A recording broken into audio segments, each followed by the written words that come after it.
Good morning. I'm really grateful to be here with all of you today. Okay, Hannah. The first thing to know about Hannah, almost the first thing we know, is that she has no children. Her husband, Elkanah, has another wife, Peninnah, who does have children. Every year, Hannah goes with Elkanah and the rest of the household to offer sacrifices at the temple at Shiloh. Every year, Peninnah taunts Hannah about how God has closed her womb. Every year, Elkanah sees Hannah crying, but doesn't really understand her pain.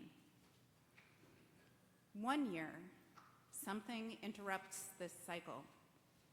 During the annual pilgrimage, Hannah leaves the dinner table to go to the temple to pray.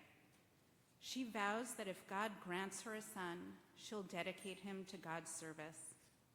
"Eternal of heaven's hosts," she says, "if you will truly see your servant's affliction and remember me, and not forget your servant, and give your servant a son, I will give him to the Eternal all the days of his life, and no razor shall be lifted to his head." Eli, the priest at Shiloh, sees Hannah weeping and silently moving her mouth and accuses her of making a drunken spectacle of herself. Hannah explains that he's mistaken. She's been pouring out her soul to God, speaking all this time from the depth of her anger and the greatness of her grievance. Eli apologizes, offers his blessing, and before the year is out, Hannah's given birth to a son.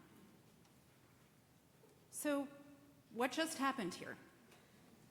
I've read this story about 100 times over the past month, and I still think it's a little weird.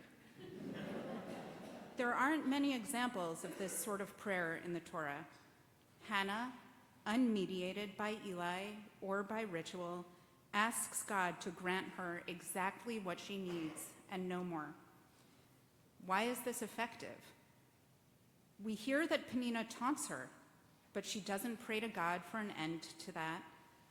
Elkanah's clueless, but Hannah doesn't pray that he grows to understand her. Instead, she zeroes in on her irreducible need. The Torah doesn't tell us anything else, not why she wants a son, nor what difference having a son will make in her life. The point, it seems to me, is to see prayer as a practice towards articulating clearly to God or to ourselves what is most necessary for our flourishing and letting go of everything else. This past year has been a time when many of us have felt separate from our communities and alone, like Hannah, and where some of us have, like Hannah, unexpectedly perhaps, turned to prayer. One thing we can learn from Hannah's story is that asking for and demanding what we need can be transformative. Change is only possible if we can say, even just to ourselves, what we want most. This is risky behavior. Unlike Hannah sees, our prayers may not be answered. And where does that leave us? But being clear about the object of our prayers and needs changes us from blank slates into protagonists. This year, can we be brave enough to tell one another what's in our hearts? Maybe we won't get what we pray for, but we won't be the same people going back again to the dinner table. Thank you. Shana Tova. The blessing before the Haftarah reading is found on page 247.